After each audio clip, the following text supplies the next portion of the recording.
मुक्तिमार्गस्य नेतारं देतारं कर्मभृतां ज्ञातारं विश्वतत्त्वानां वन्दे तद्गुणलब्धये वन्दे तद्गुणलब्धये। तत्वार्थ सूत्र की यह टीका तत्वार्थ राजवार्तिक नामक ग्रंथ है और इस राजवार्तिक ग्रंथ के 9वें सूत्र के संदर्भ में हम यहाँ बात कर रहे थे।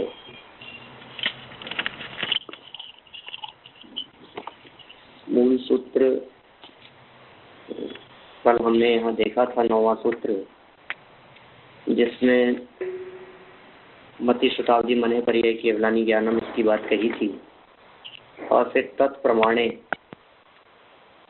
यह बात भी हमने यहाँ शुरू कर ली थी कि भाई ये पांचों ज्ञान जो हैं ये सभी ज्ञान प्रमाण हैं, प्रामाणिक हैं। थोड़ा न्यायपरक विवेचन यहाँ किया गया है और हमारे महाविद्यालय के जो विद्यार्थी हैं वे सब इन विषयों को पढ़ते हैं। आप लोगों को ऐसा लगता होगा कि ये क्या विषय हैं, लेकिन ये सब शास्त्री करने वाले जितने विद्यार्थी हैं उन सबको इस तरह के विषय पढ़ाए जाते हैं। देखिए, कल कुछ इस तरह की बात हुई प्रमाण के संदर्भ में कि जिनको प्रमाण यहाँ कहा जा रहा है वे वास्तव में ज्ञान हैं। ऐसा कह सकते हैं कि यहाँ ज्ञान को प्रमाण कहा जा रहा है। मति, श्रुत, अवधि, मने पर्याय और केवल, ये 5 ज्ञान हैं और ये पांचों के पांचों ज्ञान प्रमाण हैं, प्रामाणिक है। न्याय शास्त्र का बहुत महत्वपूर्ण विषय है प्रमाण। न केवल जैन न्याय का अपितु सर्व दर्शनों में प्रमाण के संदर्भ में या प्रमाण की संख्या के संदर्भ में, प्रमाण के स्वरूप के संदर्भ में तर्क वितर्क और शंकाएं उठती रही है। भारतीय दर्शनों में यहाँ तक कि चारवाक दर्शन भी जिसमें शामिल है।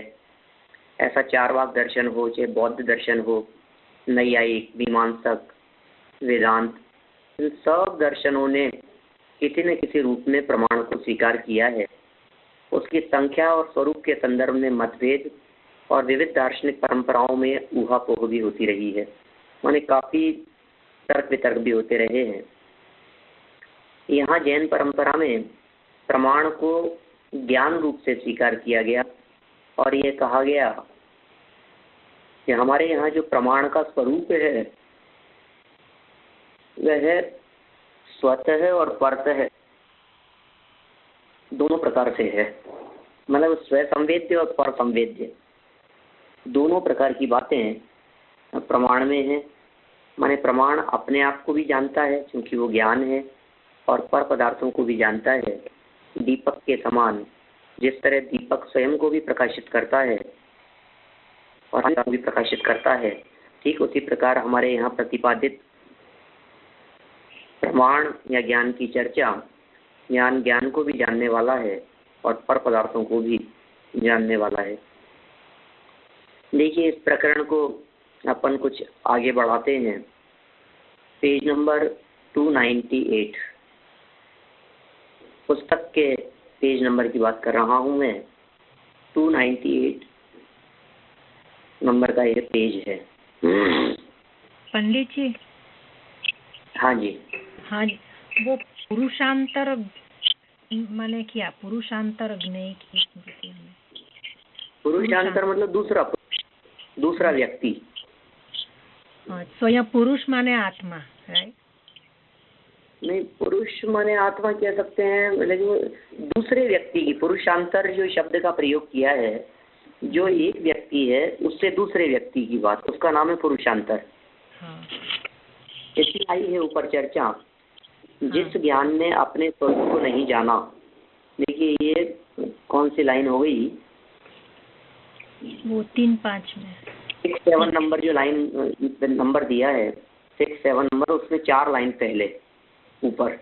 हाँ जी। जिस ज्ञान ने अपने स्वरूप को नहीं जाना उस ज्ञान के द्वारा ज्ञात अर्थ की स्मृति नहीं हो सकेगी। वो क्या कहना चाह रहे हैं, जो ज्ञान अपने आप को नहीं जानता, हम ये कहेंगे साहब ज्ञान तो दूसरों को जानने का काम करता है, ज्ञान अपने को कैसे जानेगा। लोग तर्क देते हैं जैसे आंखें अपनी आंखों को नहीं देख पाती, ठीक उसी तरह ज्ञान अपने स्वरूप को नहीं जाने, यदि ऐसा कहें तो फिर उस ज्ञान से जिस बात को हमने जाना है उसकी स्मृति नहीं रह सकेगी, क्योंकि स्मृति के लिए तो ज्ञान को जाने तो स्मृति होती है ना। जैसे मान लीजिए मेरे को कोई बात 4 महीने पहले की अभी ज्ञान में आई है, तो ज्ञान को जानेगा तब तो स्मृति रह पाएगी। ज्ञान के द्वारा ज्ञात अर्थ की स्मृति नहीं हो सकेगी, जैसे कि पुरुषांतर के ज्ञान के द्वारा जाने गए पदार्थों की। पुरुषांतर मतलब दूसरे व्यक्ति के द्वारा किसी पदार्थ को जाना गया है तो उस पदार्थ का हमें पता नहीं होता है ना। पुरुषांतर मतलब दूसरा व्यक्ति।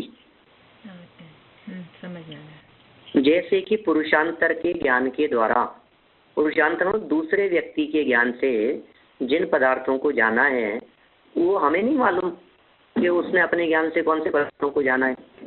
ठीक उसी प्रकार ऐसी स्थिति हो जाएगी यदि स्मृति ज्ञान का विषय नहीं होगी, ज्ञान को नहीं जानेगा तो। पुरुषांतर के ज्ञेय की स्मृति हमें इसलिए नहीं होती कि हम उसके ज्ञान को नहीं जानते। भाई पुरुषांतर के ज्ञेय की स्मृति क्यों नहीं होती? पुरुषांतर मतलब आपके ज्ञान की स्मृति वो हमारे ज्ञान में क्यों नहीं आ रही है? क्योंकि हम उनके ज्ञान को नहीं जानते। यदि हमारा भी ज्ञान हमें अज्ञात हो, आपका ज्ञान तो हमें अज्ञात है कि वर्तमान में आप क्या जान रहे हैं, लेकिन हमारा स्वयं का ज्ञान भी हमारे को अज्ञात हो तो उस ज्ञान के द्वारा ज्ञात अर्थ की स्मृति हमें स्वयं नहीं हो सकेगी। हम अपने आप को भी नहीं जान सकेंगे पुरानी बातों को। ये तो तर्क देकर के समझाने का प्रयास किया है। जिस तरह सामने वाले दूसरे व्यक्ति के ज्ञान में आए गए पदार्थों को हम नहीं जान पाते, ठीक उसी प्रकार हमारे द्वारा पूर्व में जानी गई बातों को भी नहीं जानेंगे तो कैसी स्थिति हो जाएगी? स्मृति नहीं रह सकेगी, फिर कोई स्वरूप ही नहीं बनेगा, ज्ञान का स्वरूप ही सिद्ध नहीं हो सकेगा। देखिए फिर 6-7 नंबर प्रश्न उठाया यहाँ। यदि भाव साधन में प्रमा को प्रमाण कहा जाता है तो फल का अभाव हो जाएगा, क्योंकि प्रमाण का फल प्रमा कहा जाता है, प्रमा ही फल होती थी। क्या कह रहे हैं? यदि भाव साधन में उसका भाव यदि हम पकड़ें, जो प्रकरण चल रहा है, तो क्या होता है? भाव साधन में प्रमा को प्रमाण कहा जाता है, प्रमा और प्रमाण एक ही है, तो फल का अभाव हो जाएगा, क्योंकि प्रमा ही फल होती है, दोनों एक ही हो जाएगा। फिर प्रमाण अलग है और प्रमाण का फल अलग है। पर अब प्रमाण का फल होता है प्रमा। देखिए क्या कह रहे हैं उत्तर। अर्थावबोध में जो प्रतीति होती है वही फल है। अर्थावबोध मतलब, अर्थ मतलब होता है पदार्थ, अवबोध मतलब ज्ञान। प्रमाण का फल क्या है कि सामने वाले पदार्थ को जान लेना और जानकर के जो उसमें प्रीति हुई, ये फल मिल गया उसका। हमारे को जानने का फल क्या मिला? ये उसका ज्ञान हो गया, उसके प्रति प्रीति हो गई, अनुकूलता प्रतिकूलता महसूस की हमने, यही उसका फल है। कर्म मलिन आत्मा को इंद्रियादि के द्वारा जब अर्थावबोध होता है तो उसे प्रीति होती है। अर्थावबोध का मतलब तो समझिए ना, पदार्थ को जानना। अर्थात पदार्थ को जानना, तो उससे प्रीति होती है और वही प्रमाण का फल है। प्रमाण का मुख्य फल अज्ञान निवृत्ति है। ये बहुत न्याय शास्त्र के अंतर्गत परीक्षा मुख में मूल सूत्र भी दिया है इस प्रकार का। मैंने ये याद रखने योग्य बात है, प्रमाण का मुख्य फल क्या है।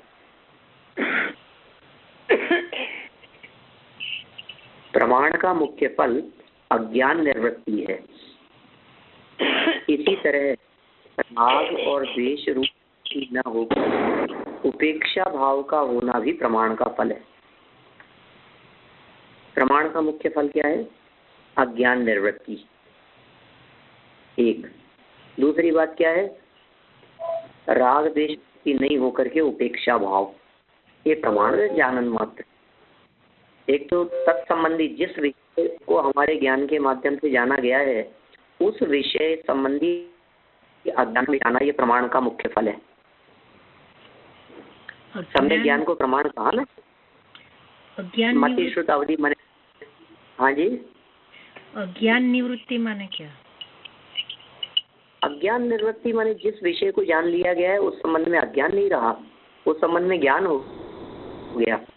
अज्ञान निवृत्ति माने अज्ञान का चले जाना, अज्ञान का छूट जाना, अज्ञान का नष्ट हो जाना। हाँ, मीन्स ज्ञान होना, ज्ञान हो जाना। हाँ, तो अज्ञान निवृत्ति मतलब ज्ञान होना। जैसे मान लीजिए मैंने पुस्तक को देखा, तो पुस्तक के दिखाई देने पर, पुस्तक ज्ञान हो जाने पर तत्संबंधी पुस्तक के बारे में जो अज्ञान था वो मिट गया और पुस्तक का ज्ञान हो गया। हाँ, जिस विषय को हम जानेंगे, इस विषय को हम जानेंगे, उस विषय के संदर्भ में हमारा अज्ञान मिट जाएगा। जिसको हमने जाना ही नहीं है उसके बारे में अज्ञान बना रहेगा।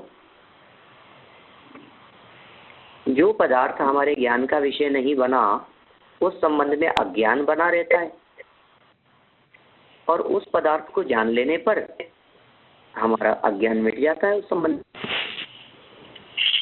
ठीक है ना? हाँ जी। तो प्रमाण का मुख्य फल अज्ञान निवृत्ति है। इसी तरह राग और द्वेष रूप वृत्ति नहीं होकर के जो उपेक्षा भाव हुआ वो भी प्रमाण का फल है। ठीक है, अब देखिए और कुछ विशेष बातें कहते हैं इसके बारे में।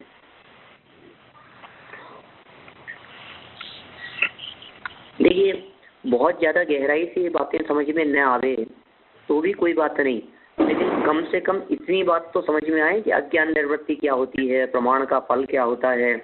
ठीक है ना? अज्ञान की निवृत्ति को प्रमाण का मुख्य फल कहा गया है। राग द्वेष की वृत्ति नहीं होना, उपेक्षा भाव से मात्र पदार्थों को जानना, यही प्रमाण का फल है। सन्निकर्ष क्या होता है, प्रमाण क्या होता है, प्रमाता क्या होता है, न्याय शास्त्रों में किस तरह से पदार्थों का प्रतिपादन किया जाता है, किस तरह के प्रकरण हैं, कम से कम ये हमारे ज्ञान का विषय तो बने एक बार। देखिए पैराग्राफ नंबर, हाँ जी बोलिए। एक बात कि ज्ञान ज्ञेयाकार हुआ, ऐसा कुछ आता है ये 6-7 पॉइंट में कि ज्ञेयाकार ज्ञान में आया, ज्ञान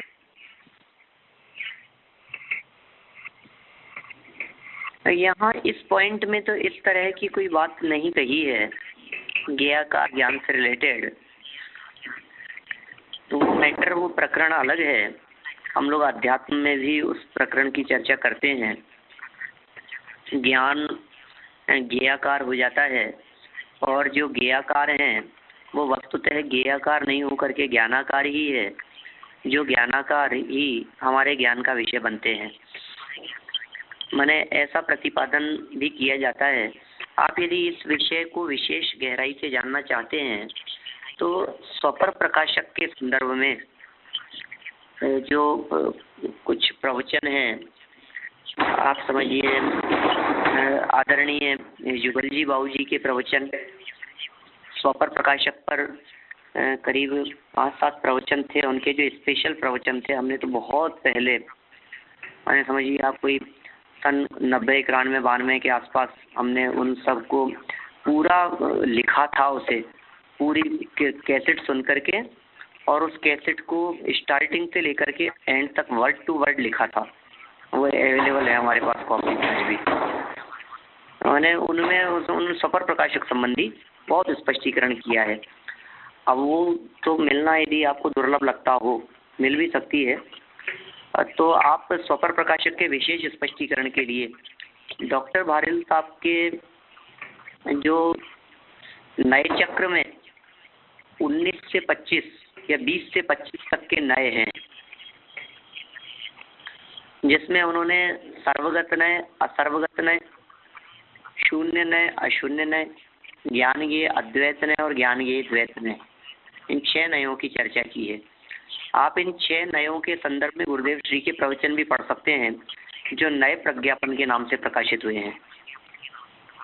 उनमें आपको एक ज्ञान ज्ञेय संबंधी प्रकरण बहुत स्पष्ट, ज्ञानाकार ज्ञेयाकार संबंधी बहुत मार्मिक ढंग से स्पष्टीकरण मिलेगा कि वस्तु स्थिति क्या है।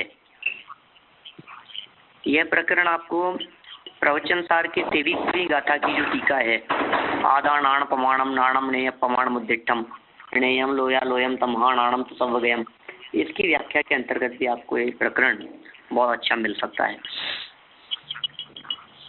फिर भी क्योंकि प्रसंग प्रकरण आ गया है, इसलिए मैं बहुत अत्यंत संक्षेप में इस बात को आपको बतला देना चाहता हूँ।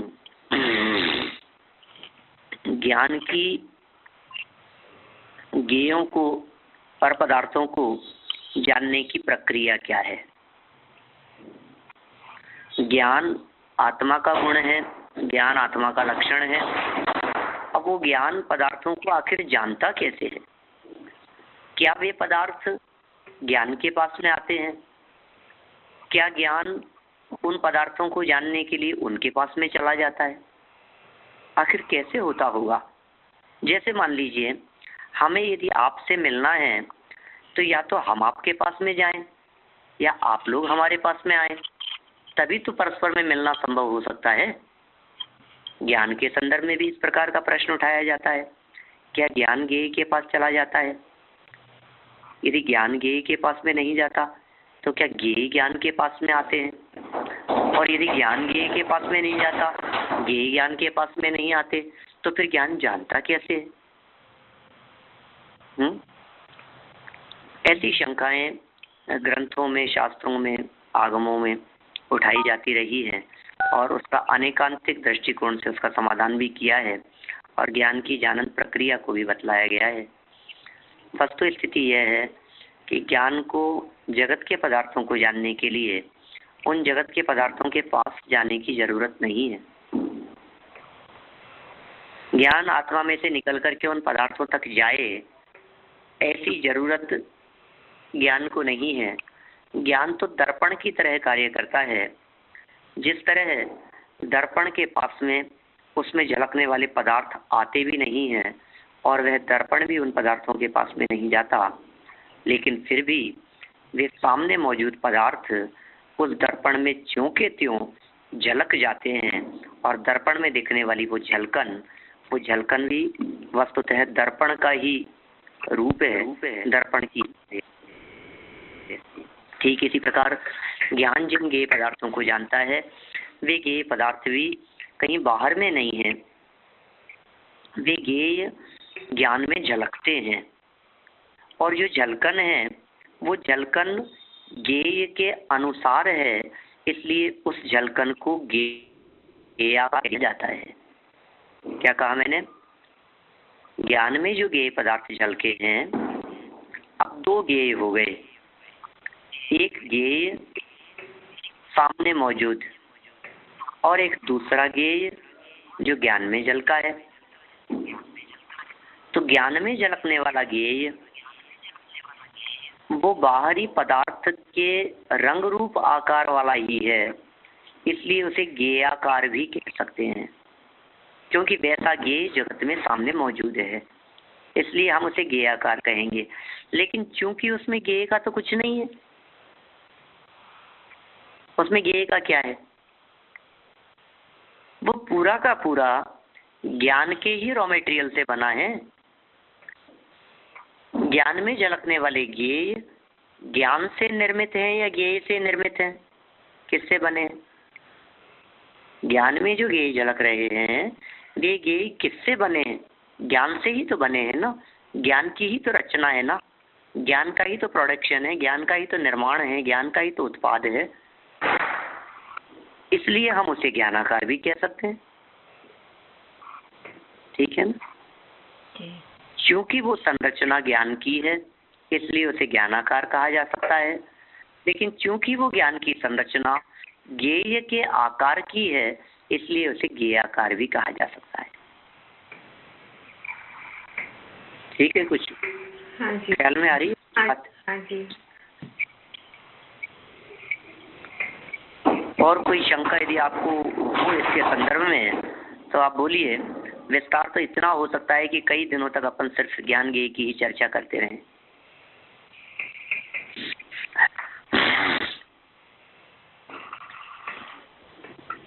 अब क्योंकि लेकिन अपन अपने विषय से बंधे हैं, है ना, इधर उधर की बातें न करके अपन सिर्फ टू द पॉइंट अपने विषय के अनुसार ही चलते रहते हैं।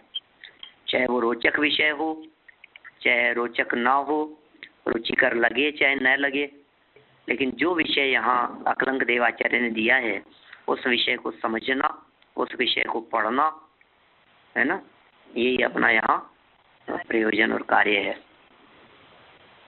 देखिए अपन आगे बढ़ते हैं। कुछ पूछना हो, शंका हो तो आप जरूर रख सकते हैं सामने।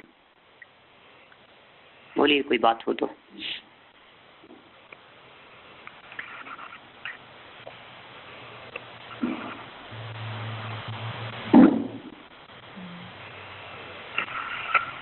नहीं है तो फिर आगे ही बढ़ते हैं। प्रश्न है यहाँ 8-9 नंबर पॉइंट में। प्रमाण शब्द को कर्तृ साधन मानने पर वह प्रमाता रूप हो जाता है। अब ये प्रमाता क्या है? ये प्रमाता तो होता है आत्मा। ठीक है, प्रमाता क्या है? आत्मा। प्रमाण क्या है? ज्ञान। प्रमेय क्या है? ज्ञेय। 3 शब्द आ गए हैं अभी आपके सामने यहाँ, प्रमेय, प्रमाण और प्रमाता। कौन कौन से 3 शब्द आ गए? प्रमेय, प्रमाण और प्रमाता। प्रमेय माने ज्ञेय, प्रमाण माने ज्ञान। ज्ञान, सम्यक ज्ञानम प्रमाणम, सम्यक ज्ञान ही प्रमाण है। तत्प्रमाणे, इस सूत्र की व्याख्या चल रही है ना यहाँ। मूल सूत्र तत्प्रमाणे किससे जुड़ा हुआ है? मति, श्रुत, अवधि, मने परिय और केवल ज्ञान, इनसे जुड़ा हुआ है। इसलिए इसके लिए तत्प्रमाणे प्रमाण है। तो इसका मतलब 5 ज्ञान प्रमाण है ना। मतलब मति ज्ञान को भी प्रमाण कह सकते हैं, श्रुत ज्ञान को भी प्रमाण कह सकते हैं, अवधि, मने परिय और केवल ज्ञान भी प्रमाण है। प्रमाण माने ज्ञान। और प्रमाता कौन है? प्रमाता माने आत्मा। अब देखिए कैसे प्रश्न करते हैं अन्य मतावलंबी। प्रमाता तो आत्मा होता है जो कि गुणी है, और प्रमाण तो ज्ञान रूप गुण है। गुण और गुणी तो जुदे होते हैं। तो क्या ये कह रहे हैं ये गुण गुणी अलग अलग होते हैं, ऐसा उनकी मान्यता है। कहा भी है आत्मा, मन, इंद्रिय और पदार्थ के सन्निकर्ष से जो ज्ञान उत्पन्न होता है वह भिन्न है। उनकी मान्यताएं हैं ये। अतः प्रमाण शब्द को कर्ते साधन न मानकर करण साधन मानना ही उचित है। क्या कह रहे हैं? प्रमाण को कर्ता मत मानो आप, प्रमाण को साधन मानो आत्मा का, क्योंकि वो भिन्न होता है। देखो पीछे ऐसी चर्चा चल रही थी कि जो करण होता है उस करण को पृथक स्वीकार करते हैं लोग। करण मतलब साधन। आपको ध्यान है वो चर्चा चली थी अपनी कुल्हाड़ी की। लकड़ी काटने का करण क्या है? कुल्हाड़ी। तो फिर कहा कि वो पुरुष से पृथक होनी चाहिए कुल्हाड़ी, तभी तो वो करण कहलाएगी लकड़ी काटने का। तो यहाँ भी यही कह रहे हैं कि आप जो प्रमाण की चर्चा कर रहे हो इस प्रमाण को कर्ता रूप से मत मानो, करण रूप से मानो। साधन मानना ही उचित है, क्योंकि आत्मा अलग है और ज्ञान अलग है और दोनों भिन्न भिन्न है। अब देखो इसको इनको तर्क से समझा रहे हैं ऐसे लोगों को। कह रहे हैं यदि ज्ञान को आत्मा से सर्वथा भिन्न माना जाता है, आप कह रहे हो ना अलग है, आत्मा अलग है और ज्ञान अलग है, गुण गुणी में भेद मान रहे हो आप, गुण और गुणी को जुदे जुदे मान रहे हो। यदि ज्ञान को आत्मा से सर्वथा भिन्न माना जाता है तो आत्मा घट की तरह अज्ञ, ज्ञान शून्य, जड़ हो जाएगा? बोलो, कितना सुंदर तर्क दिया है। यदि आप आत्मा और ज्ञान को भिन्न भिन्न मानते हो, अलग अलग मानते हो, गुण और गुणी को पृथक पृथक मानते हो, तो जिस तरह घड़ा ज्ञान शून्य है, जिस तरह घड़ा जड़ है, उस तरह आत्मा भी ज्ञान शून्य होने से जड़ हो जाएगा, उसके भी जड़ होने का प्रसंग प्राप्त होगा। ज्ञान के संबंध से ज्ञ कहना भी उचित नहीं है। देखो, अभी ये कह दे कि नहीं साहब, आत्मा को तो जड़ कैसे कह सकते हैं, आत्मा को ज्ञान शून्य कैसे कहेंगे? आत्मा और ज्ञान का संबंध हुआ इसलिए उसको ज्ञ कह दो। जड़ मत कहो, अज्ञ मत कहो, ज्ञ कह दो। अज्ञ मतलब ज्ञान शून्य और ज्ञ मतलब ज्ञान सहित। आत्मा का ज्ञान से संबंध हुआ इसलिए उसको कह दो, ज्ञानवान कह दो। लेकिन कह रहे हैं कि ऐसा भी उचित नहीं होगा, क्योंकि अंधे को जैसे दीपक का संयोग होने पर भी दिखाई नहीं देता, यतः वह, क्योंकि वह स्वयं दृष्टि शून्य है, उसी तरह ज्ञान स्वभाव रहित आत्मा में ज्ञान का संबंध होने पर भी ज्ञत्व नहीं आ सकेगा। हम समझा रहे हैं, देखो उन लोगों के लिए है ये तर्क, तो जो व्यक्ति गुण और गुणी को भिन्न भिन्न मानते हैं उनके लिए ये तर्क है।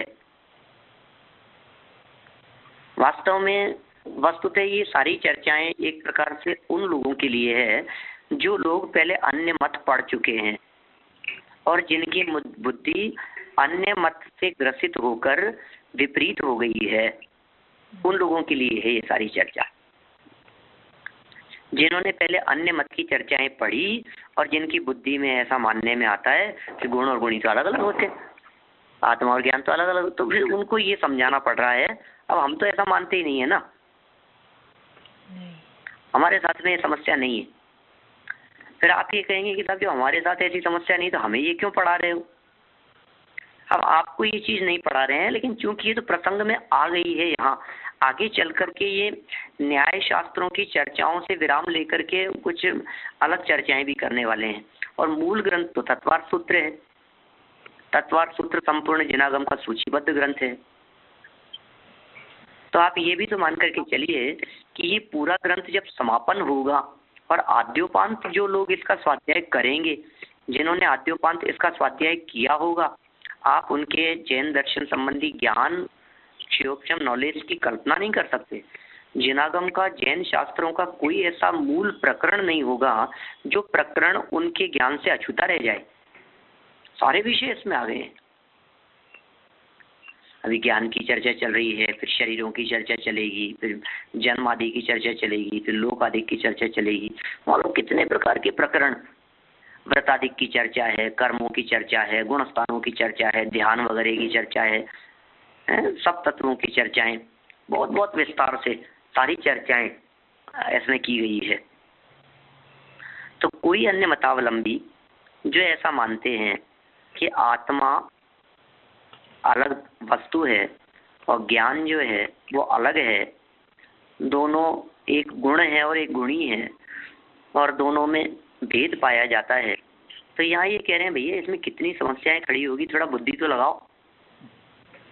आत्मा का यदि गुण है और उसको यदि पृथक मानोगे आप उससे, तो फिर जैसा घड़े में ज्ञान नहीं है, जैसा घड़ा जड़ है, उस तरह आत्मा की भी जड़ होने का प्रसंग प्राप्त होगा।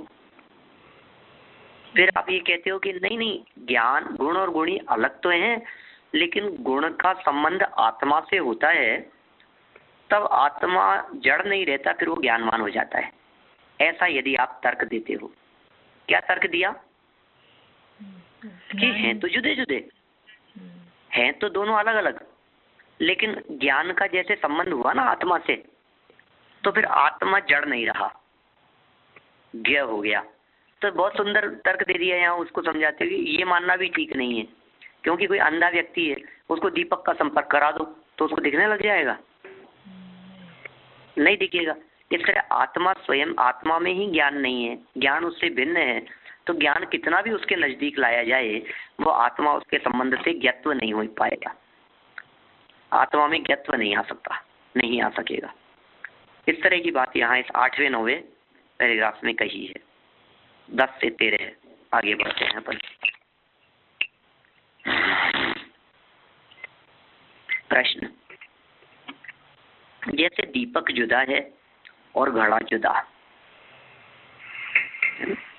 उसी तरह जो प्रमाण है वह प्रमेय नहीं हो सकता और जो प्रमेय है वह प्रमाण नहीं होता नहीं है, क्योंकि प्रमेय मतलब तो ज्ञेय है और ज्ञान अलग है, दोनों के लक्षण भिन्न भिन्न है।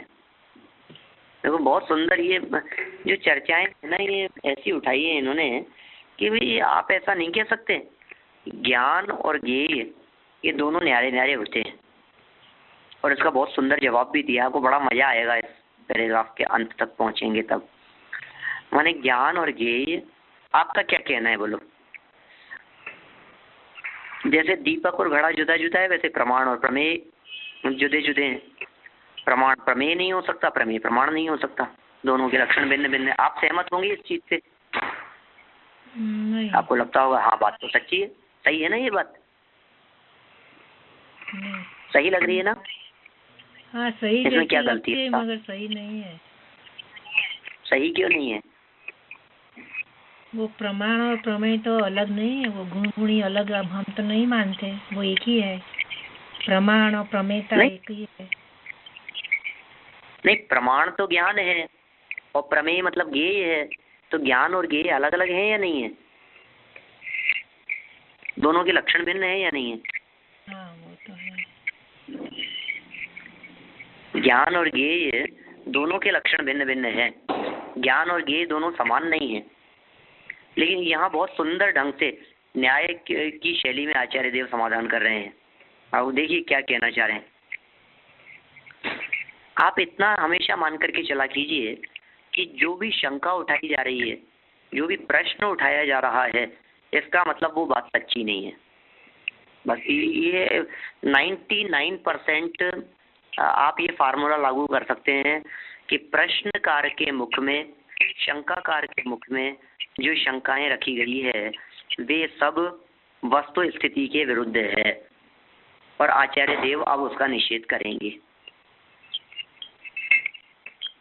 क्या कह रहे हैं? जिस प्रकार बाह्य प्रमेयों से प्रमाण जुदा है, बाह्य प्रमेयों से मतलब बाह्य ज्ञेय से माने हम अलग बैठे हैं, लैपटॉप सामने रखा हुआ है, तो जिस तरह से बाह्य प्रमेय माने बाह्य ज्ञेय माने सामने रखा लैपटॉप है, उससे प्रमाण माने ज्ञान अलग है, वो अलग है लैपटॉप, हमारा ज्ञान अलग है। तो जिस तरह से बाह्य प्रमेयों से प्रमाण जुदा है, उसी तरह उसमें यदि अंतरंग प्रमेयता न हो, किसमें? उस प्रमाण में अंतरंग प्रमेयता न हो, तो वह स्वयं अपना प्रमेय न बन सकता हो, तो अनवस्था दूषण आएगा। समझ में आ रही है? नहीं ज्ञान हाँ। नहीं आई। नहीं हाँ। देखो मैं बतला क्या कह रहे हैं। देखो ये कह रहे हैं जैसे जिस प्रकार बाह्य प्रमेयों से तो प्रमाण जुदा है दूसरे ज्ञेय से, तो उसी तरह से वो अंतरंग प्रमेयता, प्रमेयता मतलब अंतरंग ज्ञेय न हो, उसमें अंतरंग ज्ञेय न हो, माने यदि वो स्वयं अपना प्रमेय न बने, स्वयं अपना ज्ञेय न बन सके, तो फिर अनवस्था दूषण आएगा। यहाँ ये कहना चाह रहे हैं कि ज्ञान ज्ञेय को भी जानता है और ज्ञान ज्ञान को भी जानता है। अब इसको प्रमाण प्रमेय की भाषा में कहो, प्रमाण प्रमेय को भी जानता है और प्रमाण प्रमाण को भी जानता है। क्या कहा? प्रमाण का विषय प्रमेय भी है और प्रमाण का विषय स्वयं स्वयं भी है। ख्याल में आ रही है बात? अब ये कह रहे हैं कि यदि वो प्रमाण स्वयं अपना प्रमेय न बने, स्वयं अपने आप को न जाने, तो फिर उसे जानने के लिए किसी दूसरे प्रमाण की आवश्यकता होगी। तो उसको कौन जानेगा? जानने वाले को कौन जानेगा? मेरे ज्ञान ने बाहरी पदार्थों को जाना, लेकिन मेरे ज्ञान को किसने जाना? ज्ञान ने तो बाहरी पदार्थों को जाना, ठीक है ना।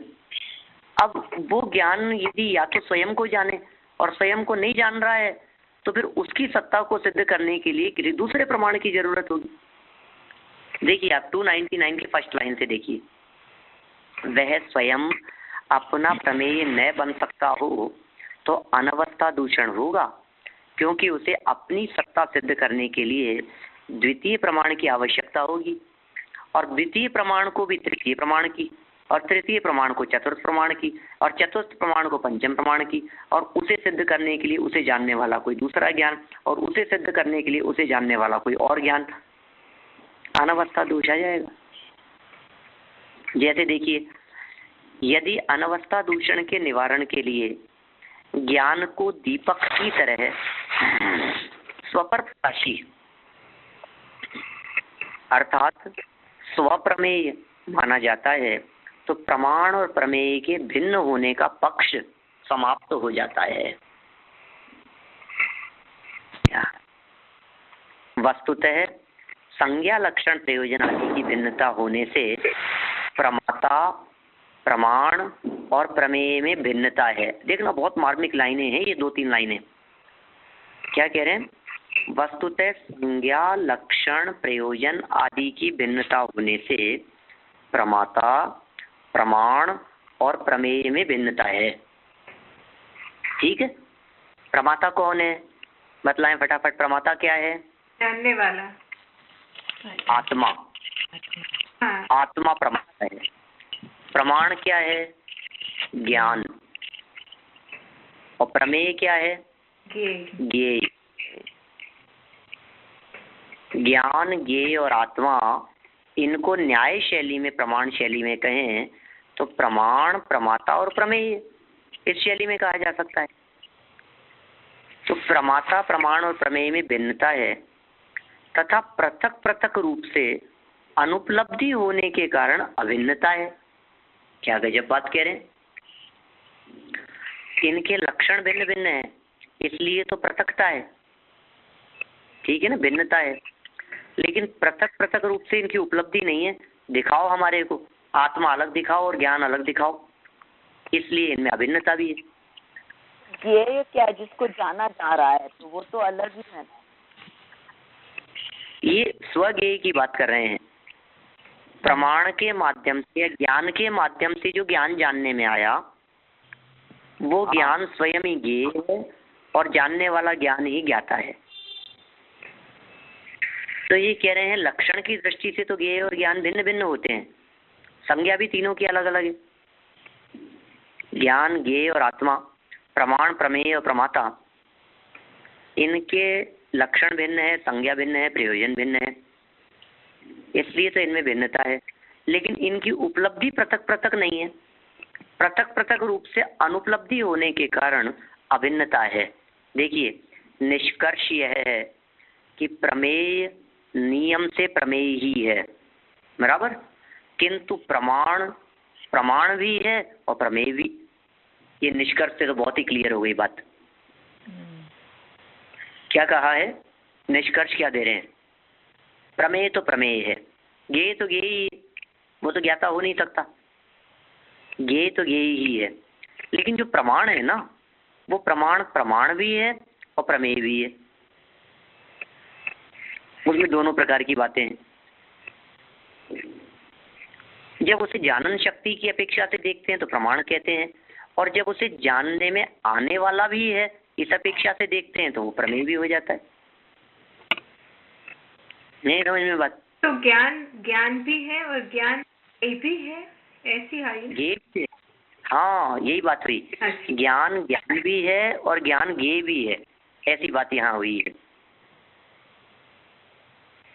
देखिए, अब जैसे आत्मा के ज्ञान ज्ञान को ही जानता है, ऐसे कह रहे हैं हम। ज्ञान अन्य गुणों को तो जानता ही है, लेकिन ज्ञान ज्ञान को भी जानता है, इसीलिए तो ज्ञान स्वपर प्रकाशक है। ज्ञान का स्वप्रकाशकपना क्या है? ज्ञान का ज्ञान को जानना ये स्वप्रकाशकपना है, और ज्ञान का अन्य ज्ञेयों को जानना ये पर प्रकाशकपना है। तो ज्ञान अपने आप को भी जानता है और ज्ञान पर पदार्थों को भी जानता है। इसलिए ज्ञान ज्ञेय भी है और ज्ञान ज्ञान भी है। लेकिन अन्य पदार्थ ज्ञेय मात्र हैं, वो ज्ञान नहीं है। तो जो ज्ञेय है, जो प्रमेय है, वो तो नियम से प्रमेय ही है, किंतु जो प्रमाण है वो प्रमाण भी है और प्रमेय भी है। कितनी इंपॉर्टेंट बात कह दी है यहाँ। मैं समझता हूँ अंत में आते आते इन्होंने निष्कर्ष कहते हुए तो पूरे का रहस्य बतला दिया इस पूरे प्रकरण का। यदि बात क्लियर हो गई हो तो मैं कुछ पॉइंट पढ़ना चाहता हूँ आगे के। मेरा मन तो ऐसा था कि ये 2-5 मिनट हैं अपने पास में, इसमें अपन ये 16 से 22 तक का पैराग्राफ भी पढ़ देंगे, तो ऐसी कोई विशेष बात नहीं है। देखिए आगे बढ़ते हैं। 14 नंबर पैराग्राफ। आगे मति और श्रुत का परोक्ष तथा अवधि आदि का प्रत्यक्ष रूप से वर्णन है। अतः इन्हीं दो भेदों की अपेक्षा प्रमाणे यह द्विवचन निर्देश किया गया है। संस्कृत शैली का प्रयोग है, आप लोग संस्कृत जिनको ज्ञान होगा थोड़ा बहुत वे समझ पाएंगे। मूल सूत्र दिया है तत्प्रमाणे। प्रमाणे ये द्विवचन है। द्विवचन किस लिए दिया है कि आगे दो भेदों की चर्चा करने वाले हैं, एक प्रत्यक्ष और एक परोक्ष, इसलिए इन्होंने उसके निर्देश के लिए पहले ही द्विवचन दे दिया उन्होंने। मति श्रुत तो परोक्ष है, अवधि मने पर केवल ज्ञान ये प्रत्यक्ष है। कि तत्प्रमाणे, ये तत्शब्द क्यों दिया है कि तत्शब्द के द्वारा मति आदि ज्ञानों में प्रमाणता का विधान है, ये ही प्रमाण है, सन्निकर्ष आदि नहीं। मैंने देखिए प्रमाण के स्वरूप के संदर्भ में भी जगत में अन्य मतावलंबियों में बहुत शंकाएं उठती रहती है कि प्रमाण क्या है, आखिर किसको प्रमाण माने। तो ये कह रहे हैं कि मति आदि जो 5 ज्ञान है ना, इनको ही प्रमाण मानो, यही है प्रमाण, सन्निकर्ष आदि प्रमाण नहीं है। अब सन्निकर्ष का क्या मतलब है, शायद मैं पहले आ चुकी है अपने यहाँ चर्चा और मैं बतला भी चुका हूँ। सन्निकर्ष क्या होता है जानते हैं आप लोग? स्पर्श, छूना, टच होना, घर्षण होना, छू करके जानना, नाक के द्वारा गंध के परमाणुओं को छू करके जानना, कर्णेंद्रिय के माध्यम से शब्द भाषा, उन शब्दों का जब कर्णेंद्रिय के माध्यम से टच होगा तो वे ज्ञान में आएंगे। लड्डू मीठा है, मीठा कम है कि ज़्यादा है उसमें, पकौड़ी जो बनी है उसमें नमक कम है कि ज़्यादा है, इस बात का ज्ञान वो गंध से नहीं होगा। जब तक वो रसना इंद्रिय से टच न हो तब तक उस बात का ज्ञान नहीं हो सकता। तो इसके लिए सन्निकर्ष कहते हैं वो प्रमाण है, ऐसा अन्य मतावलंबी कहते हैं। यहाँ अपन क्या मानते हैं, सन्निकर्ष को प्रमाण नहीं मानते, हम लोग ज्ञान को प्रमाण मानते हैं। ठीक है, अब बस इसी बात को लेकर के ये 16 से 22 नंबर तक की जो बात कही है, यही बात कही है कि सन्निकर्ष को प्रमाण मानने के अंदर क्या क्या परेशानियां खड़ी होगी और ज्ञान को ही प्रमाण मानना किस प्रकार उपयुक्त है। मैं फटाफट बढ़ता हूँ इसको। सन्निकर्ष को प्रमाण और अर्थाधिगम को फल मानने पर सर्वज्ञत्व नहीं बन सकेगा, क्योंकि सकल पदार्थों से सन्निकर्ष नहीं बनता। तो देखो कितनी बड़ी समस्या आएगी, सर्वज्ञता ही सिद्ध नहीं हो सकेगी, क्योंकि सर्वज्ञ परमात्मा के द्वारा जगत के पदार्थों को जानने में उनके ज्ञान में सन्निकर्ष नहीं बन पा रहा है। वे जगत के पदार्थों को छू नहीं रहे हैं, या सारे लोकालोक के पदार्थ केवल ज्ञान में जाकर के उसको टच नहीं करते, तो सर्वज्ञता ही नहीं बन सकेगी। सर्वज्ञ के आत्मा, मन, इंद्रिय और अर्थ, ये 4 बातें, तथा आत्मा, मन और अर्थ, ये 3 बातें, ये चतुष्टय सन्निकर्ष या त्रय सन्निकर्ष। चतुष्टय मतलब 4 का सन्निकर्ष, त्रय मतलब 3 का सन्निकर्ष अर्थ ज्ञान में कारण नहीं हो सकता सर्वज्ञ परमात्मा के ज्ञान में, क्योंकि मन और इंद्रियां एक साथ प्रवृत्ति नहीं करती हैं तथा इनका विषय मर्यादित है। सूक्ष्म, व्यवहित और विप्रकृष्ट आदि रूप से ज्ञेय अनंत हैं। सब तरह के ज्ञेय हैं, सूक्ष्म हैं, अंतरित हैं, दूर हैं, अनंत ज्ञेय हैं। इनका सन्निकर्ष हुए बिना इनका ज्ञान होगा ही नहीं। ये मन और इंद्रियां एक साथ प्रवृत्ति नहीं करती, वो क्योंकि हम जब भी इंद्रियों से देखते हैं उसी समय मन में भी तो वो सबकी एक साथ प्रवृत्ति नहीं करती। सभी विषयों में सबके काम अलग अलग हैं।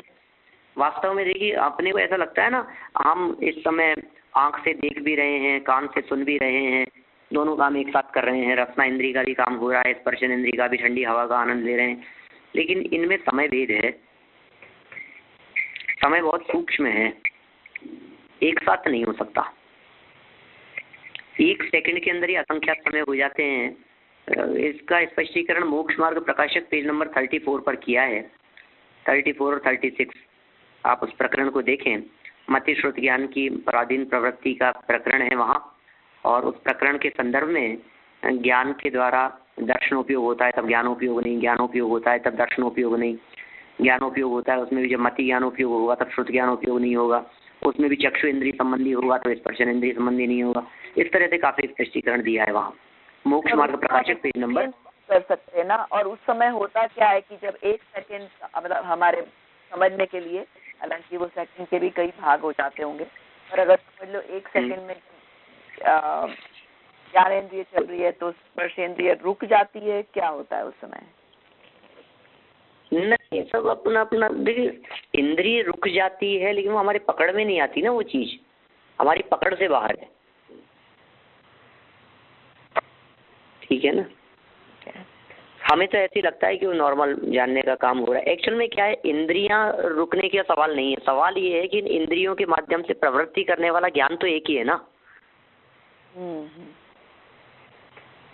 ज्ञान 5 रूप तो नहीं हो गया है।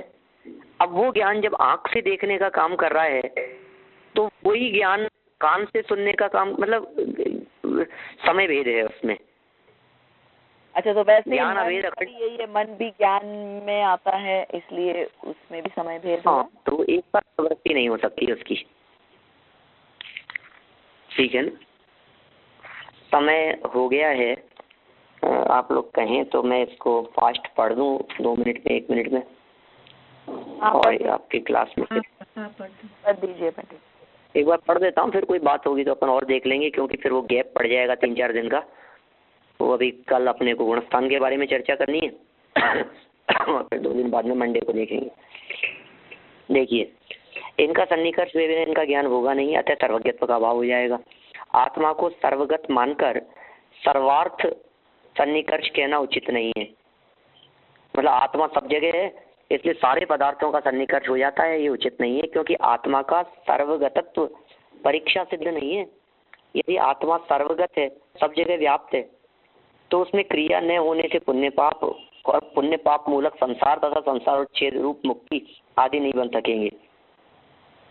इंद्रियां तो अचेतन है, अतः इन्हें संसार और मोक्ष नहीं हो सकता। चक्षु और मन प्राप्यकारी नहीं है, मतलब इनमें सन्निकर्ष नहीं होता। चक्षु और मन में ये दूर से भी जान लेते हैं। आँख के पास में यदि कोई पदार्थ टच हो जाएगा तो आंखें जानने का काम नहीं कर सकती, इन्हें अप्राप्यकारी कहा जाता है, सन्निकर्ष करके जानने वाले नहीं है। अतः सभी इंद्रियों से सन्निकर्ष भी नहीं होता। जो इंद्रियां प्राप्यकारी अर्थात जिन स्पर्श आदि इंद्रियों से पदार्थ का संबंध होकर ज्ञान होता है, उनके द्वारा सदा और पूर्ण रूप से ग्रहण होना चाहिए, क्योंकि वे सर्वगत आत्मा के द्वारा पदार्थों के प्रत्येक भाग से संबंध को प्राप्त हैं। यदि सन्निकर्ष को प्रमाण माना जाता है तो सन्निकर्ष के फल अर्थाधिगम को अर्थ में भी होना चाहिए। बहुत गजब तर्क दिया है इन्होंने।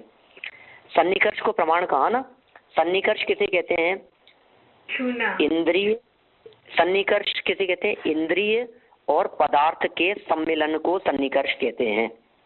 दोनों के मिलने पर, इंद्रियां और पदार्थ, इन दोनों के मिलने को प्रमाण कह रहे हैं हम, उससे ज्ञान हुआ।